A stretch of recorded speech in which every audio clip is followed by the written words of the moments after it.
अगर मैं आपसे कहूँ कि कोई ऐसा व्यक्ति है जो आपको एंटरप्रेन्योरशिप में अपना खुद का बिजनेस बनाने के लिए ट्रेनिंग भी देगा, एजुकेशन देगा और आपके ही बिजनेस में निवेश करने के लिए उसने $5 मिलियन लगभग 50 करोड़ रुपए साइड में भी रखे, तो आप क्या सोचेंगे? क्या ऐसा हो सकता है कि कोई आपको काम सिखाएगा भी और फिर आगे अपनी कंपनी बनाने के लिए आपको पैसे भी देगा? जी हाँ, ऐसा ही कुछ जो है मामला आज मैंने पता किया है। मैं दिल्ली के पास यहाँ पर सोनीपत में हूँ और यहाँ मैंने देखा कि लर्निंग का एक नया तरीका, करियर बनाने का एक अलग तरीका जो मुझे काफ़ी अच्छा लगा। आज का दिन जो है मैंने बिताया है ऋषिहुड यूनिवर्सिटी में और इस यूनिवर्सिटी में मैंने कई सारे स्टूडेंट्स के साथ इंटरेक्ट किया है, फैकल्टी के साथ इंटरेक्ट किया है, समझा है कि इंडस्ट्री के जो अपकमिंग चैलेंजेस है उनके लिए आज के प्रोफेशनल्स कैसे तैयार हो सकते हैं और कैसे वो टाइमलेस लर्निंग्स जो है हमारे भारत के जो कोर वैल्यूज़ है, ऋषि जो नाम है, जो हमारे टाइमलेस सक्सेस के वैल्यूज़ है, जो पर्सनल वैल्यूज़ है, उन्हें लेकर हम एक ग्लोबल प्रोफेशनल कैसे बने। सो ये कुछ बातें हैं जो आज मैं यहाँ पर जो है ऋषिहुड यूनिवर्सिटी में यहाँ के स्टूडेंट्स और यहाँ के फैकल्टीज़ के साथ कर रहा हूँ। सो लेट्स सी आज हम क्या नया सीख रहे हैं। सो शोभित जी, मैंने ऐसा कभी नहीं सुना है कि एक यूनिवर्सिटी ने 50 करोड़ रुपए साइड में रखे हैं अपने ही स्टूडेंट्स के वेंचर्स में, उनके ही स्टार्टअप्स में, कंपनीज में इन्वेस्ट करने के लिए। तो आपके यहाँ ये कैसे हुआ? अगर यूनिवर्सिटी का उद्देश्य कुछ अलग है तब ऐसा हो सकता है।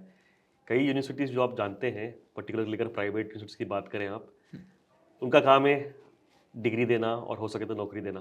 हाँ, पर हमारे यहाँ सोच वो नहीं है। हमारी सोच थोड़ी बड़ी है कि हम ये जो स्टूडेंट्स हमारे पास आएंगे उनमें से हम कोई एंटरप्रेन्योर्स बनाएं, किसी को कोई बड़ा आदमी बनाएं। राइट, तो अगर ऐसा उद्देश्य होगा तो उसके लिए, जैसे कि आज के टाइम पर तो स्टार्टअप फंडिंग सबसे ज़्यादा ज़रूरी चीज़ है। तो हमने हमारे फाउंडर्स को मिलाकर ये बताया कि आप कुछ कुछ अपना दान दीजिए ताकि हम इसे एक फ़ंड बना सके, राइट, जिससे कि हम अपने नए स्टार्टअप आइडियाज़ जो हमारे कैंपस में आते हैं हमारे यंग स्टूडेंट्स के थ्रू, उनको हम सपोर्ट कर सकें।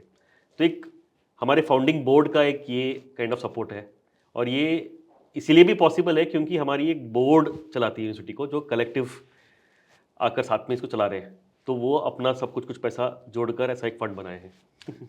सर ऐसी मुझे लास्ट 2 घंटे में जहाँ मैंने कई सारे लोगों से, स्टूडेंट से इंटरेक्ट किया है, काफ़ी ये फीलिंग आई है कि ये एक नॉर्मल यूनिवर्सिटी या एजुकेशन इंस्टीट्यूट नहीं है। यहाँ पर एक अलग अप्रोच लिया जाता है एंड थोड़ा बहुत मुझे भी इसमें एक्साइटमेंट इसलिए है क्योंकि अगर हम किसी को कह रहे कि आइए आप 1 2 3 साल या 4 साल में कुछ सीखिए, कुछ पढ़ाई कीजिए और फिर उस पढ़ाई को लेकर अगले 40 साल अपना करियर बनाइए, तो थोड़ा सा मुश्किल है क्योंकि हर 10 साल में तो इंडस्ट्री चेंज हो जाता है। अभी लेटेस्ट हम देखें, कोविड के बाद ही इतने डिस्ट्रप्शंस ऑलरेडी हो चुके हैं। एक तो काम करने का तरीका पूरा बदल गया।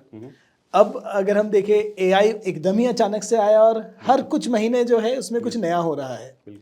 सो आपके लिए, आपके नज़रिए से अगर कोई स्टूडेंट अपना करियर तैयार कर रहा है अगले 20 साल 30 साल के लिए, तो इस अभी चेंजिंग इंडस्ट्री में कैसे अडाप्ट करे वो?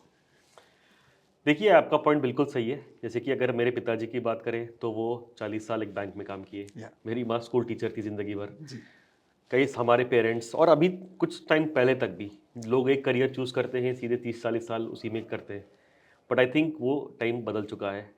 और क्योंकि एक तो चीज़ है कि इंडस्ट्री बहुत डायनामिकली चेंज हो रही है, टेक्नोलॉजी आ रही है, ग्लोबलाइजेशन हो रहा है, तो दुनिया में जो भी होता है भारत में तुरंत पहुंचता है। तो कई सारे अपॉर्चुनिटीज़ आते रहते हैं। तो वो ज़माना की एक करियर, एक डिग्री के बलबूते पे एक करियर बनाना, ये अभी नहीं रहेगा। सो मल्टीपल करियर्स सबके होंगे आगे जाकर, ये तो बहुत ही क्लियर है। आप सोच रहे 10 साल में बदलेगा, शायद 5 साल में भी नौकरी बदल सकती है और कुछ कंप्लीट नया डोमेन शिफ्ट हो सकता है। तो जैसे कि अगर मैं कंप्यूटर साइंस शुरू किया, फिर मैं सोशल सेक्टर में गया और अभी एजुकेशन में हूँ, कंप्लीटली न्यू डोमेन्स में मुझे खुद को फिर से रीलर्न करके ढालना पड़ा, राइट? तो ये सबके साथ होगा। अगर ऐसा है तो इसके लिए एजुकेशन कैसा होना चाहिए, ये बहुत बड़ा क्वेश्चन आता है, क्योंकि शायद हम बच्चों को तैयार कर रहे हैं उन नौकरियों के लिए जो आज एग्जिस्ट ही नहीं करती है। क्योंकि आज वो एडमिशन लेते हैं, 4 साल बाद शायद वो नौकरी के लिए हमें पता ही नहीं आज तो हम कैसे ये। तो द करिकुलम और जो हमारा जो यहाँ का पढ़ाने का तरीका होगा, दैट हैज़ टू बी, मतलब मोर फंडामेंटल, ताकि अगर बदलती दुनिया के साथ आप भी बदल सके। तो लर्निंग हाउ टू लर्न बोलते हैं, ताकि कभी भी कुछ नई चीज़ आए तो उसको सीख ले और उस करियर में ढल जाए, राइट? तो वैसा कुछ करिकुलम बनाने की ज़रूरत है। वैसे टीचर्स की ट्रेनिंग भी होनी चाहिए कि क्लास में ऐसे पढ़ाए। वैसे बच्चों के मन में वैसा माइंडसेट होना चाहिए कि हम यहाँ पर सीखने के लिए आए हैं फंडामेंटल चीज़ें, ना कि कुछ क्वेश्चन पेपर रट्टा मार के हम कुछ एग्जाम लिख कर चले जाएंगे। वैसे तो फिर आपको ज़िंदगी में ज़्यादा हेल्प होगा नहीं। तो ऋषिहुड का एजुकेशन मॉडल ही ऐसा है ताकि हम बच्चों में वो की एटीट्यूड ऑफ लर्निंग जोड़े, ताकि वो ज़िंदगी भर सीखते रहे, जैसे भी परिस्थिति बदलेगी कुछ नया सब्जेक्ट सीखे और फिर करें। पर उसके लिए एक फाउंडेशन बहुत स्ट्रांग होता है, तो फाउंडेशन देने वाला काम हमारा है। मैंने आपके स्टूडेंट से, जब जिनको आप यहाँ पर लर्नर्स कहते हैं, ये भी एक चीज़ मैंने समझी, तो यहाँ पे जो लर्नर्स से मैं मिला, यहाँ पे मैंने जाना कि फर्स्ट ईयर में एक फाउंडेशनल प्रोग्राम होता है। हाँ जी। ये and it sounded like something बहुत ही जो कि अलग है, और मतलब किसी ढांचे में इसको डाल नहीं सकते इस तरीके का। उसके बारे में आप कुछ बताएंगे? देखिए, फाउंडेशन जैसे ऋषिहुड का फाउंडेशन इन द सेंस कि आपको, जैसे मैंने बताया कि क्या चीज़ जो लाइफ लॉन्ग बदलेगी नहीं जी, ऐसे कुछ आप सब्जेक्ट सोच सकते हैं क्या, कि ऐसे कुछ पर्टिकुलर स्किल सेट्स आप सोच सकते हैं जो लाइफ लॉन्ग नहीं बदलेंगी। तो फॉर एग्जांपल मैं देता हूँ कि जो फाउंडेशन प्रोग्राम है हमारा, एक 24 क्रेडिट का है, मतलब 360 घंटों का एक ट्रेनिंग हर स्टूडेंट को मिलता है जो यहाँ पर आते हैं। 6 कोर्स होते हैं उसमें। उसका पहला कोर्स है सेल्फ एंड सोसाइटी। अब इसका इंपॉर्टेंस आप समझेंगे क्योंकि खुद को जानो पहले। अभी क्या है, घर पे किसी ने बोल दिया कि IIT JEE दे दो, तो हमने IIT JEE दे दिया, राइट। उसमें कुछ रैंक आ गया तो किसी ने बोला इस रैंक के हिसाब से ये डिपार्टमेंट मिलता है इस यूनिवर्सिटी में, वो ले लिया, वो कर ली। जब हम पढ़ने जाएंगे हमें लगता है कि हमें उसमें कोई इंटरेस्ट आ ही नहीं रहा है, और चलो मान भी लिया, पढ़ लिया, किसी का कारण धक्का मार के पास भी कर लिया, फिर नौकरी में मजा नहीं आएगा, फिर 2 साल बाद आप बदल दोगे। क्योंकि हमारे पूरे एजुकेशन सिस्टम में, स्कूलिंग से लेके हायर एजुकेशन तक, किसी ने ये नहीं बताया कि आप हो कौन, आपके इंटरेस्ट क्या है। बिल्कुल, राइट। अगर आप यही नहीं फंडामेंटल चीज आप करोगे तो आप जिंदगी भर धक्के ही खाते रहोगे और आप फिगर आउट करते रहोगे कि आप कौन हो। तो इसीलिए हमारा first course is about self and society. इसका मतलब क्या है, खुद को जानो और अपना पर्पस क्या है सोसाइटी में, कि मैं क्या प्रॉब्लम सॉल्व करना चाहता हूँ, राइट। मुझे किस चीज को सॉल्व करने में मजा आता है। तो ये चीज बहुत जरूरी है, वरना आपका मान लो कि पैसा भी कमा रहे हो आप, बट आपको जॉब में मजा ही नहीं आएगा, तो फिर भी एक प्रॉब्लम है। तभी मजा आएगा जब आपको लगता है कि मेरा स्किल कहीं ना कहीं काम आ रहा है किसी के। तो ये चीज़ बहुत ज़रूरी है। तो सेल्फ एंड सोसाइटी का होता है, फिर उसमें एक अंडरस्टैंडिंग इंडिया होता है, क्योंकि अगर भारत देश को जानोगे आप, तो भारत देश में जो बड़े अपॉर्चुनिटीज़ आ रहे हैं उसको जानोगे, क्या समस्या है वो जानोगे, अपनी पूरी हिस्ट्री जानोगे। तो understanding one self, understanding India, global grand challenges, दुनिया में क्या चल रहा है आज के दिन आपको पता ही है। जैसे कि अगर AI की बात आपने खुद की, अभी चाइना में एक नया AI का मॉडल आया, US का स्टॉक मार्केट गिर गया, ठीक है। तो हमें ये टाइम चला गया कि हमने कुछ हमारे गली मोहल्ले में काम हो जाएगा, राइट। कहीं पर भी दुनिया में कुछ भी हो रहा है, अगली रात कहीं और वो दुनिया में उसका इफेक्ट आएगा। तो यू हैव टू अंडरस्टैंड कि दुनिया में क्या चीज़ें बदल रही है और कैसे ट्रेंड्स को समझे, आगे क्या होने वाला है। तो ऐसे उसके ऊपर एक सिस्टम्स थिंकिंग बोलते हैं कि पूरी चीज़ें जुड़ी हुई है दुनिया में, कैसे समझे एक प्रॉब्लम को। फिर टेक्नोलॉजी एंड पॉलिसी बोलते हैं, तो पब्लिक पॉलिसी और टेक्नोलॉजी का क्या इंटरप्ले है। तो ये कुछ एक फंडामेंटल चीज़ें हैं जो आपको खुद के बारे में जानकारी, दुनिया के बारे में जानकारी और प्रॉब्लम्स कैसे सॉल्व करें उसका एक स्किल सेट देती है। इसको आप किसी भी डोमेन में अप्लाई करो। अगर आपको कोई कंप्यूटर एप्लीकेशन बनाना है तो अलग ही यूज़ होगा, आपको कोई स्टार्टअप करना है तो उसको, ये सब स्किल सेट वहाँ पर अप्लाई होता है, ठीक है। तो this is the fundamental skills जो सभी को जरूरत पड़ती है, जिंदगी भर काम आएगी। तो ये हमारा फाउंडेशन प्रोग्राम होता है जिसमें हम ये डालते हैं। अमेजिंग। इसमें से कई सारी चीज़ें जो है, मतलब it makes for such great principle. Because जब मैंने अपना स्कूलिंग किया, सो मैंने 14 साल की उम्र में काम चालू कर दिया, बिजनेस चालू कर दिया, क्योंकि throughout school and then college मैं कभी करिकुलम से इतना रिलेट ही नहीं कर पाया कि मैं कहूँ कि this was good investment of my time as a student. And classroom learning कभी मेरे लिए काम नहीं कर पाया। सो मैंने 14 के एज में खुद का बिजनेस चालू कर दिया, एंड जितने भी अच्छे लाइफ लेसन्स और बिजनेस लेसन्स मैंने सीखे हैं, they have been by mentors जो प्रैक्टिस कर रहे हैं, राइट। जैसे हमारे एक मोबाइल फ़ोन रिटेलर थे बॉम्बे में, एक लोकल मार्केट में, सलीम भाई। मैंने उनसे रिटेल सीखा, सेल्स सीखा, उनसे बाइक चलाना भी उन्हीं से सीखी। इसी तरह मेरे लाइफ में हमेशा हर 2-4 साल कोई एक नए मेंटर आए जिनसे मैं कोई नई चीज़ें सीखते गया। एंड आई थिंक जो आपने कहा कि learning how to learn new things, that does resonate with me. So आप जब सोच रहे कि स्टूडेंट्स को यहाँ पर तैयार करना है फ्यूचर के लिए, तो अभी जैसे आपने डीप सीक की बात की, जो नया मॉडल आया है जिसकी वजह से $500 billion का तो एनवीडिया का ही मार्केट कैप वाइप हो गया। सो ये अब आज हो रहा है और आपका करिकुलम या आपकी जो क्लासरूम इंटरेक्शंस है वो इतने जल्दी कैसे अडाप्ट करते हैं कि इस केस स्टडी को डिसाइफर करके इससे लर्निंग जो है अभी डिस्टिल हो जाए, सो हाउ उसको रेलेवेंट कैसे रखते हैं? सही है, that's a very good point कि अगर दुनिया इतनी जल्दी बदल रही है तो फिर हम कैसे हमारा करिकुलम अडेप्ट करते हैं। एक तो चीज़ जो आप बताए उसको मैं वापस एलॉबरेट करना चाहता हूँ, जो आपका एटीट्यूड आपने जो बताया ना कि सभी से कुछ ना कुछ सीखने को मिलेगा, राइट? ये तो आपके अंदर एक इनेट एटीट्यूड है। ये एटीट्यूड अगर हम हमारे बच्चों में इंस्टिल कर सकते हैं तो ऑफ कोर्स यहाँ पर तो वो करेंगे ही, जिंदगी भर सेम एटीट्यूड से जहाँ पर भी जाए कुछ सीखेंगे। एनीवेज, तो द थिंग इज अगर दुनिया इतनी फास्ट चेंज हो रही है तो how are we able to adapt our curriculum? तो अनलाइक जहाँ से शायद आप पढ़े होंगे और फिर मैं पढ़ा हूँ, अगर करिकुलम बना है 90 के दशक में, ठीक है, तो वो वैसे ही चला आ रहा है क्योंकि फैकल्टी वैसे ही ट्रेंड है, वही स्लाइड्स है, उनको बदलने का कोई मन करता नहीं है, ठीक है, तो वैसे ही चले जा रहा है, ठीक है। So here almost every 6 months curriculum review होता है, मतलब सेमेस्टर के बिगनिंग में करिकुलम रिव्यू होता है, एक बोर्ड ऑफ स्टडीज बोलते हैं, जिसमें इंडस्ट्री के एक्सपर्ट्स आते हैं और हमारे फैकल्टी दोनों होते हैं। तो इंडस्ट्री के एक्सपर्ट्स को पता है कि दुनिया में लेटेस्ट क्या हो रहा है, तो they will review the curriculum. और सेमेस्टर के पहले अगर कुछ चेंजेस करने हैं कि नहीं कोई नई केस स्टडी आई है, कुछ नई चीज़ आई है, वो इंक्लूड करना है, ये चेंज करना है, तो हर सेमेस्टर करिकुलम रिवाइज होता है। तो दैट इज एक वो चीज़, और वो हम रिवाइज नहीं कर रहे इंटरनली सोचकर, बाहर के लोग को इन्वॉल्व कर रहे हैं जिनको पता है कि दुनिया में क्या हो रहा है। तो वैसा टाइप ऑफ करिकुलम का डायनामिज्म मेंटेन करना बहुत ज़रूरी है, पॉइंट 1। दूसरी चीज़, फैकल्टी सिर्फ एकेडमिक नहीं हो सकती, फैकल्टी इंडस्ट्री से आनी चाहिए। तो हमारे ऑलमोस्ट 40% फैकल्टी इंडस्ट्री से आते हैं। तो इंडस्ट्री में तो ऑब्वियसली आपका सर्वाइवल इज एट स्टेक, तो आप almost day to day issues पूरे पता है आपको, तो वही एक्सपीरियंस आप क्लासरूम में लेकर आओगे नेचुरली। सो करिकुलम का रिवीजन फ्रीक्वेंटली करना, इंडस्ट्री के बेस्ट फैकल्टी को लेकर आना, और हमारे पूरे प्रोग्राम्स में और पूरे कोर्सेज में जितना हो सके project should be real world projects, कोई डमी प्रोजेक्ट्स नहीं है कि आपके मन में कुछ इमेजिनेशन है ऐसे कुछ कीजिए, राइट?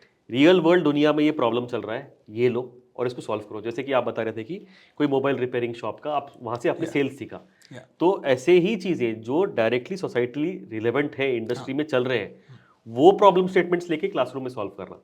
तो combination of these things, curriculum, faculty और प्रोजेक्ट्स मिलकर एक करिकुलम बहुत डायनामिक होता है, जो which is in alignment with जो दुनिया में हो रहा है।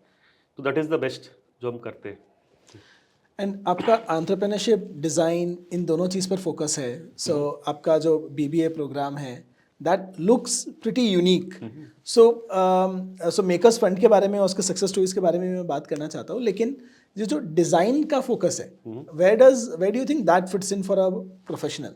कि because जब मैंने for the longest time school college throughout मैंने कभी डिज़ाइन का नाम भी नहीं सुना था कि डिज़ाइन होता क्या है या डिज़ाइन का यूज़ कहाँ होगा। डिज़ाइन मतलब किस पंछी का नाम है हमें पता ही नहीं था हमारे एजुकेशन के टाइम पर। बट आज why do you think professional जो टेक्नोलॉजी के लिए खुद को तैयार कर रहा है, बिजनेस के लिए तैयार कर रहा है, उन्हें डिज़ाइन के बारे में जानने की ज़रूरत है? तो आप एक तरीके से सोचिए इसको कि जैसे आपने मेक इन इंडिया सुनाई है, ठीक है, तो प्रधानमंत्री जी ने बहुत बोला कि मैन्युफैक्चरिंग करना चाहिए, मेक इन इंडिया करना चाहिए, और कर भी रहे। फॉर एग्जांपल अपने सामने ये मैकबुक है, राइट? तो हो सकता है कि ये भारत में असेंबल भी हो रहा होगा, राइट, बट इसका डिज़ाइन अभी भी सिलिकॉन वैली में हो रहा है, ठीक है। और एप्पल का मैक्सिमम फायदा is at the design level. मतलब पार्ट्स के असेंबली यहाँ पर हो सकती है, उसमें बहुत कम वैल्यू एड मिलता है, मार्जिन अपने को, देश को, बट डिज़ाइन भारत में नहीं हो रहा है। डिज़ाइन वहीं कुपर्टिनो बे एरिया में ही हो रहा है। सो एवरीथिंग, हम जो बैठे हैं, या टेबल बोलो, या कुर्सी बोलो, या जो भी है, एवरीथिंग इज बीइंग डिजाइंड, और डिज़ाइन में बहुत बड़ा वैल्यू ऐड है, ठीक है। भारत अभी उसके बारे में बात ही नहीं कर रहे हैं। भारत बोल रहे हैं कोई और डिज़ाइन बनाओ, हमारे पास लेबर चीप है, हम उसको बनाकर फिर आपको एक्सपोर्ट कर देंगे या बना देंगे, राइट? उसमें बहुत कम वैल्यू ऐड है, और उससे मतलब उतना कमाई नहीं होगा। मैक्सिमम कमाई is in designing the product. So I think अभी भारत को उस लेवल पर जाना चाहिए कि we should start thinking of designing in India, not just making in India. तो फ्रॉम एवरीथिंग, कंज्यूमर इलेक्ट्रॉनिक्स बताओ, आप होम फर्निशिंग बताओ, आप कोई भी चीज़, there are so many products around us, या UI UX बताओ, राइट, किसी भी चीज़ का। सो इस पे एक बहुत बड़ा मार्केट है। ये primarily controlled by western countries, right, या फिर यूरोप में कुछ कंट्रीज से कंट्रोल होता है, लाइक फर्नीचर। अगर इटालियन फर्नीचर है या इटालियन फैशन है, वो वहाँ पर कुछ बनता है तो पूरे दुनिया में एक प्रोडक्ट फैलता है, right? So that is the high value add. तो ऐसी चीज़ों में जिसमें बहुत हाई वैल्यू है, भारत तो करना चाहिए, that is what we want to take up, particularly in the space of digital design, क्योंकि अभी हर चीज is getting there. For example मान लीजिए आप एयरपोर्ट गए और आपका डिजी यात्रा, यस, ब्रिलियंट। नाउ डिजी यात्रा is also a design problem. कैसे आप एक कस्टमर को एक सीमलेस एक्सपीरियंस देते हो to enter the airport and then you get all the way up to the boarding gate without taking out your Aadhaar card, right? तो ये एक एक्सपीरियंस डिजाइन है, ये कंप्लीट एक टेक्नोलॉजी को यूज करते हुए, वेरियस थिंग्स को करते हुए एक नया way of accessing the airport बन गया है। तो ऐसे कई चीज़ों में आएंगे, पर हमारा डिजाइनर्स कहाँ पर है? आपके डिजाइन स्टूडेंट्स तो सुने नहीं होंगे, बहुत कम सुनने में आते हैं, right? And traditional design students are still in art and craft, interior, ये सब चीज़ें कर रहे हैं, बट अभी पूरी दुनिया इज बिकमिंग डिजिटल। तो इसके लिए we will have to produce बहुत सारे डिजाइनर्स। तो ये इसीलिए क्योंकि हमारा फोकस इज वेरी फ्यूचरिस्टिक, तो ऐसा हमने प्रोग्राम यहाँ पर चालू किया है। Fair enough. जब सब मैंने रिटेल से शुरू किया, फिर मैं एक तरह से एक ऑनलाइन ब्लॉगर जर्नलिस्ट बना, फिर जब मैंने एक प्रोडक्ट लॉन्च किया pricebaba.com, तब मैंने पहली बार रियलाइज़ किया कि ओके ये प्रोडक्ट कैसा दिखता है और कैसा काम करता है, यूएक्स। एंड उस टाइम पे चैलेंजेस अलग थे, जैसे कि ये प्री 4G एरा है, तो मोबाइल पर वो फास्ट लोड कैसे होगा, मोबाइल पर कैसा दिखेगा, डेस्कटॉप पर कैसा दिखेगा। तो वहाँ पर मैं डिज़ाइन के नुआंसेस को मैंने जो है थोड़ा सा अप्रिशिएट करना शुरू किया।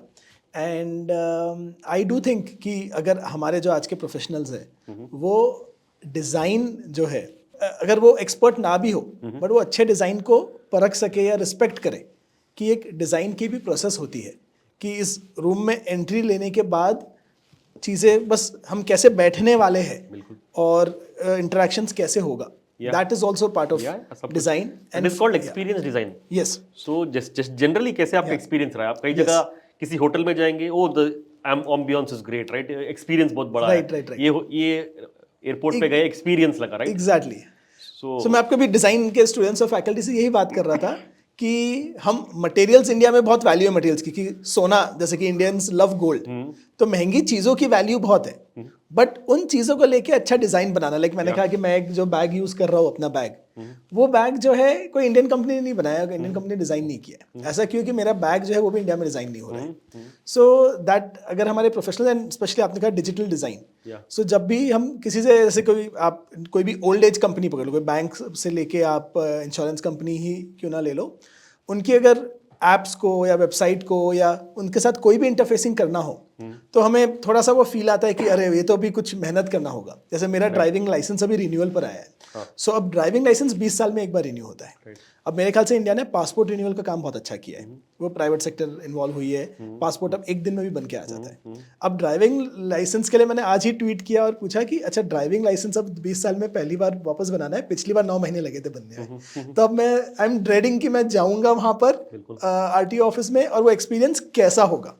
सो आई थिंक जो एक्सपीरियंस वाला पॉइंट है दैट डेफिनेटली हिट्स होम, अगर स्पेशली इस कंटेक्स्ट में हम सोचे कि जब आप किसी ओल्ड एज इंडस्ट्री में जा रहे हैं या फिर किसी ऐसे इंस्टीट्यूशन में जा रहे हैं जिसके सिस्टम्स पुराने हैं और फिर वहाँ पर कुछ काम करने जा रहे हैं, तो अब आपको शायद ज़्यादा हिट होगा कि यहाँ पर डिज़ाइन थिंकिंग होती है या थोड़ा सा एक्सपीरियंस को वैल्यू दिया जाता तो बेहतर होता। तो design is a very broad domain, जैसे आपने बोला कि उसमें एक्सपीरियंस आता है। सर्विस डिज़ाइन जो आप बोल रहे हो कि if I go into a passport केंद्र, कैसा क्यूइंग होगी, कितना टाइम है, कितनी प्रेडिक्टेबिलिटी है, कैसे होगा, लैंग्वेजेस की साइन बोर्ड्स कैसे हैं, उसी से तो फाइनली कस्टमर सेटिस्फेक्शन आता है ना। और इसी पे पूरा कंपटीशन है, क्योंकि क्या है, आप जो डोसा सर्व कर रहे हैं मैं कर रहा हूँ, उस पर ज़्यादा फर्क रहेगा नहीं।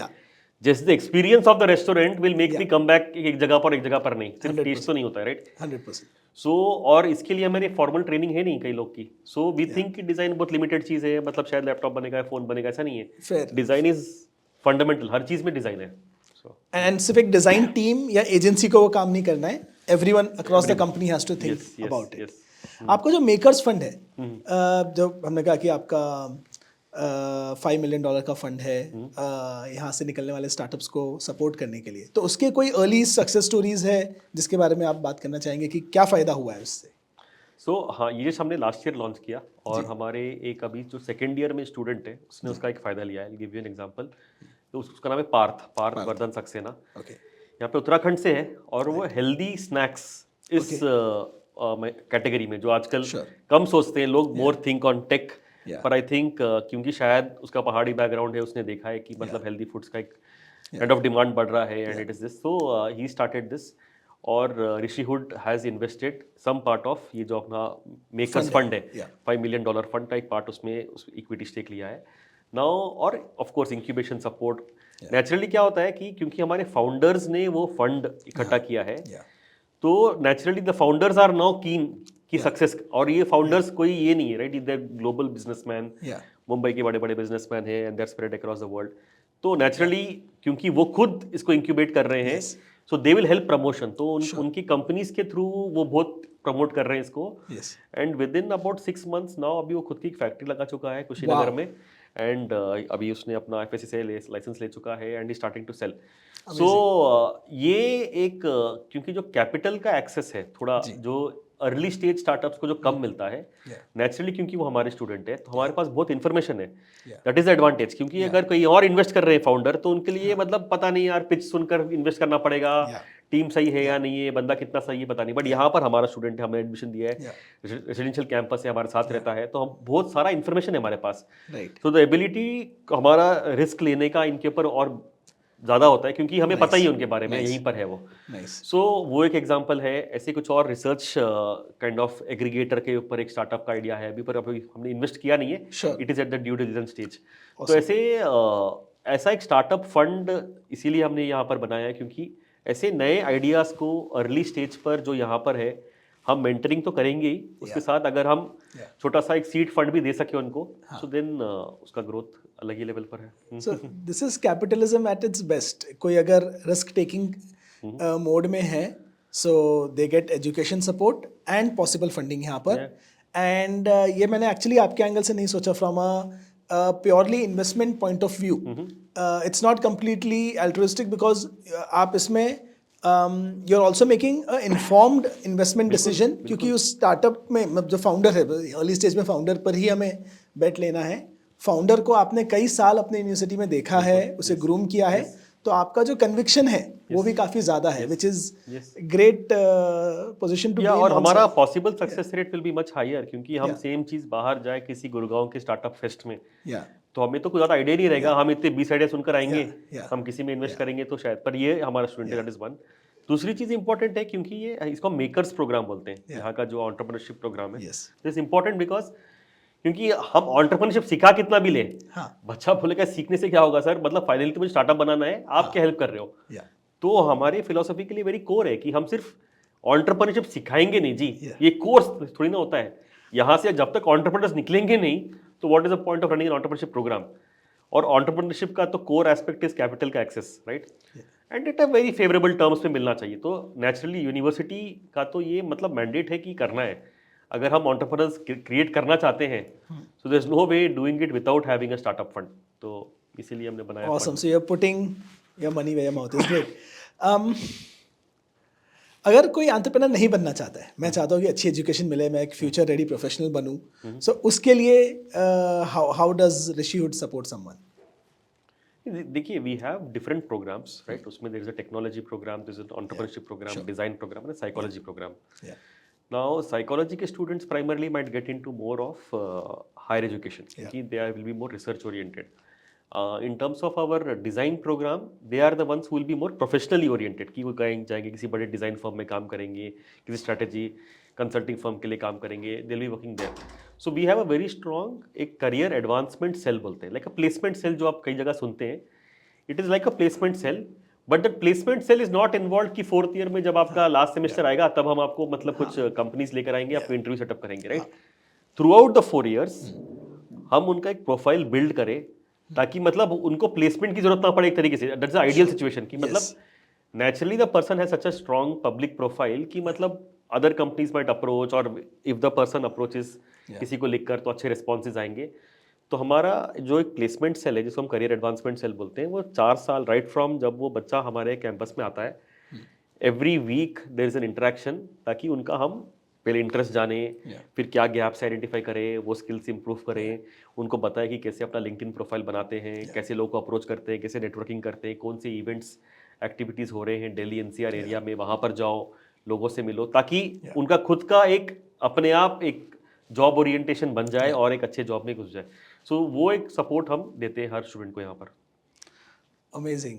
एंड इफ ऋषिहुड नाम जो है थोड़ा सा it's let's say Indic name but clearly you're doing technology, you're doing things at the cutting edge. So what's the philosophy, vision Rishihood के नाम के पीछे if you want to talk about it? आपने नाम ही इसलिए चूज किया कि ताकि लोग पूछे हमें कि आपका नाम का मतलब क्या है, क्योंकि ऋषिहुड लोग अपना अपना मतलब बनाते हैं. It is something like childhood या मदरहुड. हाँ. तो जैसे कि एक state of being a child is childhood, वैसे state of being a rishi is Rishihood. ठीक है. Awesome. और ये हमने ऐसा वर्ड इन्वेंट नहीं किया है.